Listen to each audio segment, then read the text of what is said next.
Hi, my name is John Platero, and I am the Director of Education for the National Council for Certified Personal Trainers. Had a little bicycle accident, that's why I'm a little bandaged. I'm here to talk to you about what's called Patella Femoral syndrome or Patella Femoral. I've heard it pronounced both ways.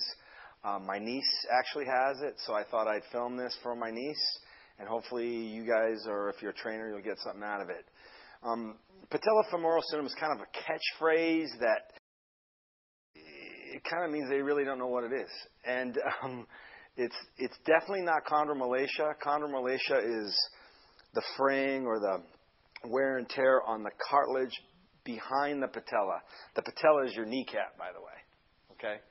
So some of the words that I hear when they're describing patella femoral syndrome is there's excessive overload or overuse.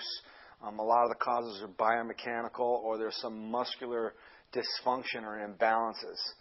A lot of people think the movement of the patella just goes up and down, but it doesn't. It rotates a little bit and it can tilt.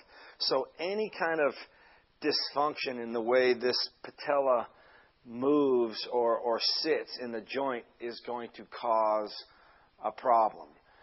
Basically, it's maltracking. Sometimes you'll hear lateral tracking, but there's some kind of malalignment in the patella, and that's what's causing pain. And the pain can happen in the front or on the sides.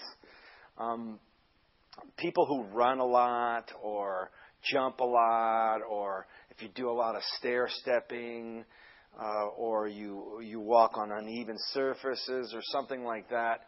Even cycling, actually. I've had clients that while they're cycling, it starts to bother them on the side of their kneecap. And I'll go over some of the reasons why that might happen.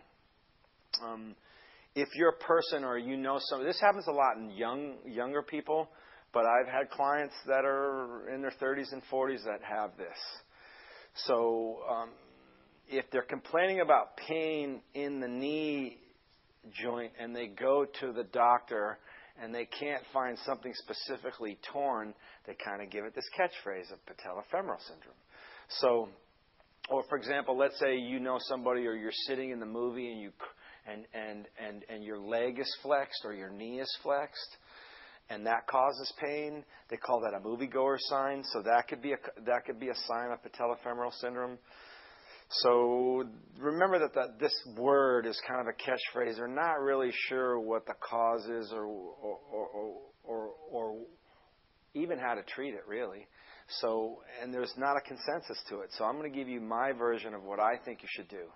Okay, so let's start with some of the postural things that might cause patella femoral syndrome. Now, some of the biomechanical aspects or conditions that can cause this problem exist in your body. Okay? So let's start with some of the postural things. So let's go to the foot and ankle. All right. For people who are flat-footed, I'm flat-footed. So you see there's supposed to be a space between here and my arch, so I'll give myself an arch. But I normally stand, if I let my ankles fall, this is what happens. Well, you see, look at my ankles bow in, and you can see my tibia, this bone, internally rotates. I'll exaggerate it. Okay? When it does that, it internally rotates my femur, which can cause lateral tracking. Okay, so if someone is excessively flat-footed or pronates, that can be a cause of patella femoral syndrome. Or if somebody had a real high arch, right?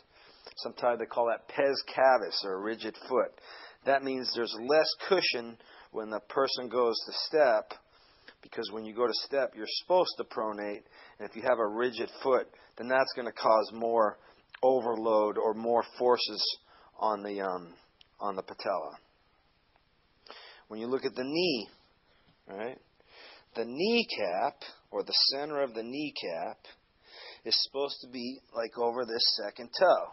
It's supposed to be pointing over the same direction. Well, there's people that have like squinting kneecaps.